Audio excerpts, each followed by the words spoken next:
Iblis diusir dari surga, rasa, Pak. Merasa lebih baik dari Adam, lebih hebat dari Adam, lebih ahli ibadah daripada Adam. Ya kan? Makanya kata Allah, ukhruji fa innaka la'in, keluar dari surga karena engkau terlaknat. Tadi ana khairun minhu khalaqtani min nar wa khalaqtahu min tin. Aku lebih baik daripada Jadi iblis itu diusir dari surga karena penyakit rasa itu.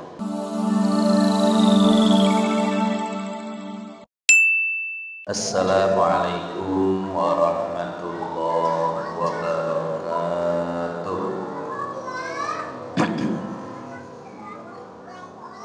Bismillah. Walhamdulillah wassalatu wassalamu ala Rasulillah Muhammad bin Abdillah wa ala alihi wa sahbihi wa mawala. Qala ta'ala yarfa'illahu alladhina amanu minkum walladzina utul ilma darajat wa qala an-nabi sallallahu alaihi wasallam man salaka tariqan yaltamisu fihi ilman sahhalallahu lahu bihi tariqan ilal jannah. Hadirin wal hadirat jamaah yang dimuliakan Allah, di malam hari ini tiada kata yang pantas terucap dari mulut kita melainkan untayan puji serta syukur kita kepada Allah, karena Allah masih memberikan kepada kita berbagai macam nikmat-Nya, terutama nikmat iman, nikmat Islam, serta nikmat sehat walafiat, dan tak kalah pentingnya nikmat panjang umur. Sehingga pada kesempatan kali ini, di tempat yang mulia ini, kita masih dapat berkumpul untuk sama-sama melaksanakan salah satu kewajiban kita, yaitu menyambung tali silaturahim dan dalam rangka menuntut ilmu. Alhamdulillah. Oleh karenanya, mari dengan penuh rasa syukur sama-sama kita ucapkan kalimat hamdalah, alhamdulillah. Salawat besertakan salam senantiasa kita limpahkan kepada junjungan semesta alam, baginda Nabi besar Muhammad sallallahu alaihi wasallam. Semoga tetap tercurah kepada para sahabatnya, para keluarganya, ahlul baitnya, dan mudah-mudahan sampai kepada kita selaku umatnya. Hadirin jamaah yang dimuliakan Allah, sebelum kita melanjutkan kajian kita pada kitab Kifayatul Akhyar, sedikit saya ingin mengenang daripada akhlak mulia abah guru saya, yaitu Al-Habib Abdurrahman bin Syekh Al-Attas, yang baru saja wafat pada hari Jumat malam Sabtu kemarin, kurang lebih jam 1 wafatnya. Hadirin jamaah yang dimuliakan Allah, di dalam syarah kitab Al-Hikam yang ditulis oleh Syekh Abdullah Asy-Syarqawi, di sana dijelaskan bahwa ikhlas ada 3 tingkatan. Pertama, ikhlasul awam, yang kedua ikhlasul muhibbin, dan yang ketiga ikhlasul arifin. Yang pertama ikhlasul awam, ikhlas yang paling dasar, yaitu menyembah Allah dan ingin balasan dari Allah. Salat ingin masuk surga, baca surat Al-Waqiah ingin usaha lancar, salat duha ingin rezeki mengalir. Jadi menyembah Allah dan ingin mendapat imbalan dari Allah, baik imbalan duniawi atau imbalan ukhrawi. Ini namanya ikhlasul ibad. Jadi kalau kita menyembah Allah, pengen pahala, pengen surga, pengen berkah, pengen mudah, itu pun masih disebut dengan ikhlas. Cuman namanya ikhlasul awam. Ikhlasnya kebanyakan orang seperti itu. Yang kedua, ada namanya ikhlasul muhibbin, atau ikhlasnya orang yang terlanjur cinta kepada Allah. Ia menyembah Allah dan tidak mengharap imbalan apapun dari Allah. Salat bukan karena ingin masuk surga, baca waqiah bukan karena ingin usaha lancar, salat duha bukan karena ingin rezeki mengalir. Ibadah bukan karena ingin balasan dari Allah, baik balasan duniawi ataupun balasan ukhrawi. Ini namanya ikhlas apa? Ikhlasul muhibbin. Ikhlasnya orang yang terlanjur cinta kepada Allah. Kata Syekh Abdullah Syarqawi, salah satu ulama yang telah mencapai tingkatan ini adalah Rabi'atul Adawiyah, seorang sufi wanita. Beliau doanya itu seperti ini, ya Allah, jika aku beribadah kepadamu karena ingin masuk surga, maka kuncilah pintu surga untukku. Dan jika aku menyembahmu karena takut masuk neraka, maka bukalah pintu neraka untukku. Kira-kira kita berani nggak doa kayak gitu? Nggak berani. Kalau kita doa kayak gitu, bener-bener surga dikunci rapet, neraka dibuka lebar. Begitu ya. Nah, tapi karena saking ikhlasnya Rabi'atul Adawiyah menyembah Allah, sampai-sampai beliau mengatakan seperti itu, jika aku beribadah kepadamu karena ingin masuk surga, kuncilah pintu surga untukku agar aku tidak bisa masuk. Dan jika aku menyembahmu karena takut masuk neraka, maka bukalah pintu neraka selebar-lebarnya untukku agar aku masuk neraka. Ini kan kata-katanya orang yang terlanjur cinta, begitu ya. Sama seperti kata-kata kita kepada orang yang kita sukai, kalau tidak percaya belah dadaku. Wah, begitu ya kira-kira ya. Nah, itu ikhlasul muhibbi. Yang ketiga, ini yang paling tinggi, namanya ikhlasul arifin. Ikhlasnya orang-orang yang bermakrifat kepada Allah, sudah sangat mengenal Allah, yaitu beribadah kepada Allah dan dia tidak merasa dirinya beribadah. Jadi sudah fana pandangannya terhadap dirinya sendiri, yang ada hanya Allah. Dia ahli ibadah tapi tidak merasa ahli ibadah. Dia ahli tahajud tapi tidak merasa ahli tahajud. Dia ahli sedekah tapi tidak merasa ahli sedekah. Jadi rasa yang ada di dalam hatinya itu sudah benar-benar hilang, karena yang dia pandang dan yang hadir di dalam pikirannya hanyalah Allah. Ikhlas tingkatan ini, Pak, itu sudah tidak mungkin dimasuki riya, tidak mungkin lagi dimasuki ujub. Kalau tingkatan pertama ikhlasul awam dan tingkat kedua ikhlasul muhibbin, walaupun sama-sama ikhlas, tapi mungkin dimasuki riya, mungkin dimasuki ujub. Kenapa? Karena merasa dirinya beribadah kepada Allah. Masih ada rasa di sana.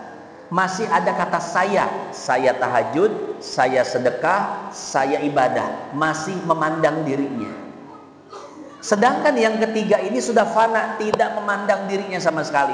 Saya tahajud karena Allah yang menggerakkan saya tahajud. Saya sedekah, Allah yang menggerakkan saya sedekah.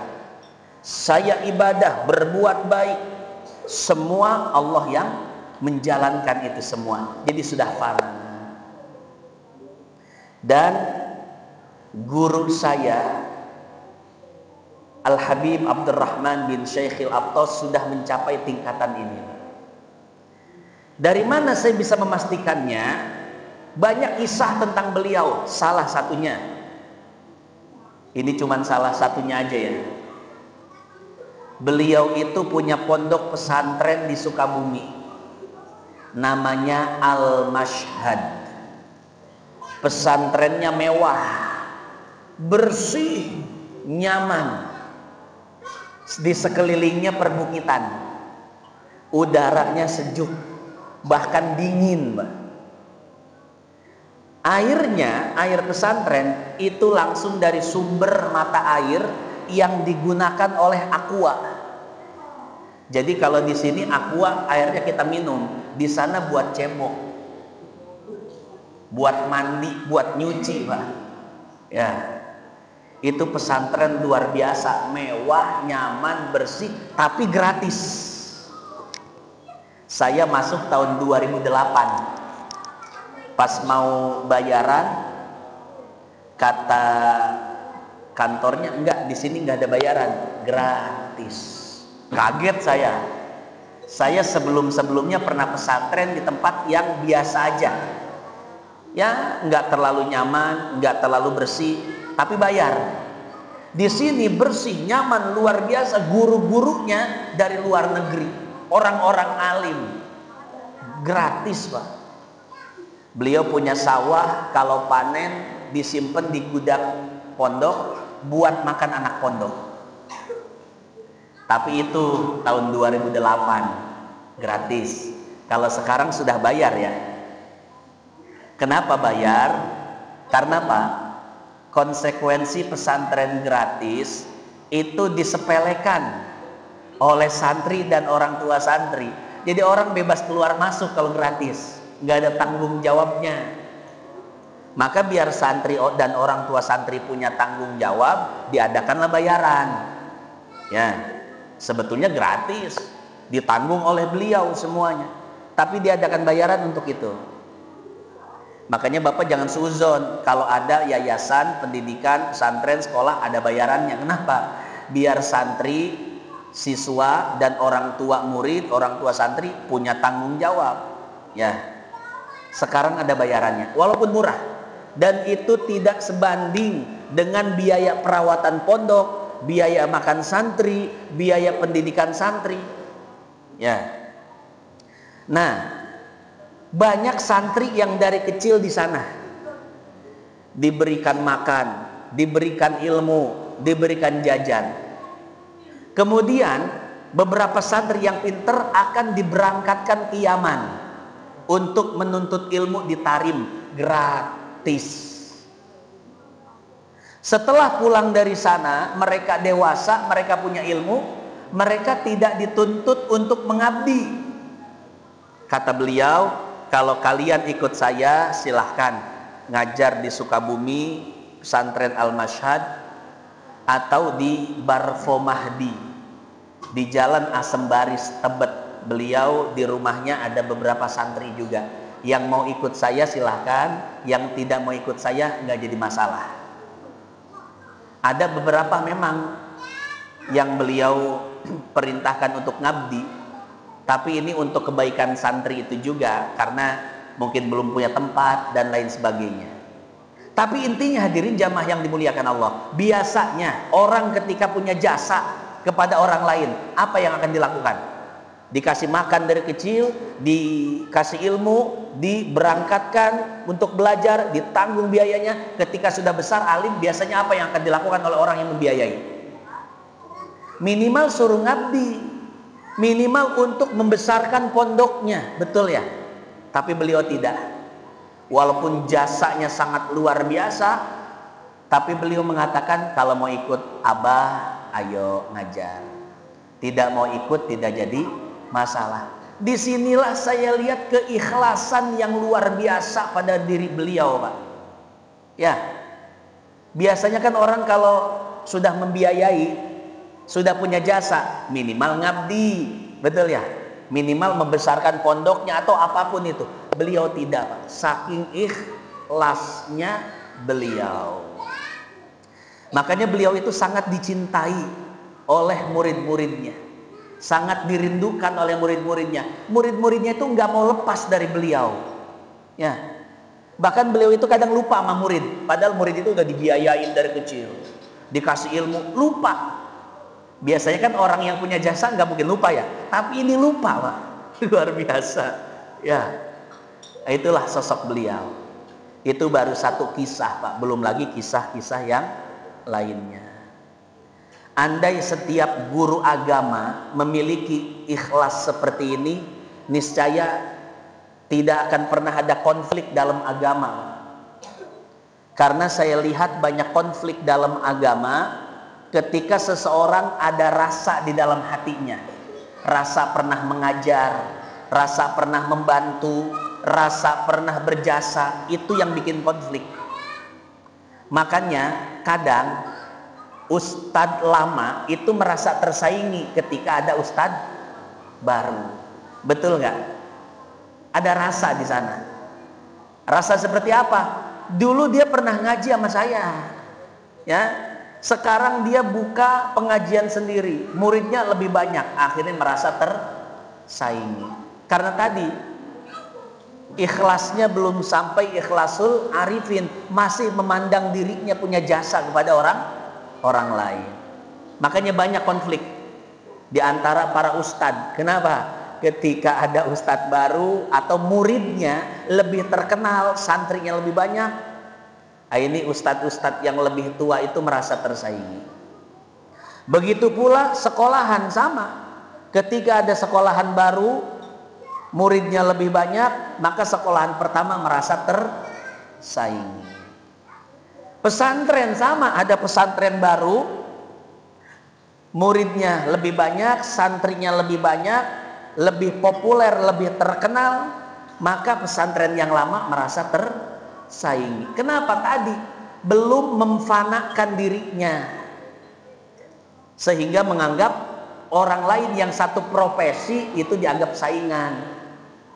Padahal Pak, kalau sudah memfanakan diri, ketika ada orang yang satu profesi, itu tidak akan dianggap saingan, tapi dianggap partner, teman dakwah. Ya, masing-masing menjalani koridor dakwahnya. Dari 1000 orang, nggak mungkin kan semuanya suka sama kita. Ada yang nggak suka. Nah, yang nggak suka sama kita tetap bisa belajar agama kepada yang lain. Kan enak kalau cara berpikir seperti itu. Jadi memandang yang lain sebagai teman, sebagai partner, bukan sebagai saingan. Sama juga Bapak ketika Bapak pernah berjasa kepada orang lain. Ada orang lagi susah, Bapak tolong, entah dengan dana, entah dengan relasi, entah dengan apapun itu, Bapak tolong. Kemudian usahanya maju, lebih maju dari usaha Bapak, keuntungannya lebih besar daripada keuntungan Bapak, bahkan dia bisa lebih kaya dari Bapak. Kemudian dia lupa kepada Bapak, gak pernah silaturahim, WA aja gak pernah, apalagi datang ke rumah. Kira-kira apa yang biasa orang lakukan? Minimal nyindir kan? Diam waktu masih miskin, datang ke saya mulu. Sekarang udah sukses lu lupa. Biasa kan seperti itu ya. Nah, maka kata Allah, ya ayyuhalladzina amanu la tubtilu shadaqatikum bil manni wal adha Wahai orang-orang yang beriman, jangan kalian batalkan pahala sedekah kalian, pahala kebaikan kalian, dengan cara mengungkit-ngungkit kebaikan kalian dan menyakiti orang yang pernah kalian bantu. Artinya begini Pak, kalau ada orang pernah kita bantu, kemudian dia sukses, lalu dia lupa sama kita, ya sudah, biarkan. Pahala kita masih tetap ada, tercatat di sisi Allah. Ma yalfidhu min qaulin illa ladaihi raqibun atid. Apa yang kita lakukan, Raqib Atid catat. Ketika kita membantu seseorang berbuat baik, Raqib Atid langsung mencatatnya sebagai kebaikan di sisi Allah. Sudah, itu yang harus kita prioritaskan. Adapun nanti kalau dia sudah sukses, dia mau ingat sama kita, enggak ingat sama kita, enggak jadi masalah, itu urusan dia. Ya, urusan kita adalah berbuat baik kepada siapapun. Ketika orang itu sukses, selesai. Sampai sini paham Pak ya? Jadi pentingnya memfanakan diri, pentingnya menghilangkan rasa. Rasa kita pernah berbuat baik kepada orang, rasa kita menolong orang, rasa kita berjasa pada orang, itu yang harus dihilangkan di dalam diri kita. Niscaya hidup kita tenang, kita enggak akan punya konflik. Karena sering saya lihat orang itu tersiksa dengan perasaannya sendiri Pak. Bahkan para guru agama, para tokoh sering tersiksa dengan perasaannya sendiri. Contoh, ada seorang guru agama, kemudian santrinya itu belajar ke tempat yang lain. Dia sakit hati, kenapa? Kamu belajar kepada orang lain, kenapa enggak sama saya saja? Ya, dia merasa terbebani dengan itu. Padahal terserah orang mau belajar pada siapapun, betul nggak? Ada lagi yang muridnya lebih sukses daripada gurunya, beban dia akhirnya. Ya. Seharusnya dia berada di bawah saya, seharusnya dia silaturahim kepada saya, seharusnya begini, seharusnya begitu. Itu yang ada di pikirannya. Sakit Pak. Ya. Makanya hilangkan rasa di dalam diri kita. Karena kan rasa itu penyakitnya siapa? Iblis. Iblis diusir dari surga bukan karena judi, bukan karena zina, bukan karena pinjol, bukan karena judol, bukan. Iblis diusir dari surga rasa Pak. Merasa lebih baik dari Adam, lebih hebat dari Adam, lebih ahli ibadah daripada Adam, ya kan? Makanya kata Allah, ukhruji fa innaka la'in, keluar dari surga karena engkau terlaknat. Tadi ana khairun minhu khalaqtani min nar wa khalaqtahu min tin. Aku lebih baik daripada Jadi iblis itu diusir dari surga karena penyakit rasa itu. Maka kita hilangkan penyakit rasa di dalam diri kita. Rasa paling hebat, rasa paling soleh, rasa paling sunnah. Ini rasa paling sunnah juga sering menjamur ini Pak, di kalangan ahli ibadah. Rasa paling sunnah ya. Rasa paling berjasa, rasa paling ini semua dihilangkan. Ingat, berbuat baik harus, tapi merasa baik jangan. Menjadi orang soleh wajib, merasa soleh jangan.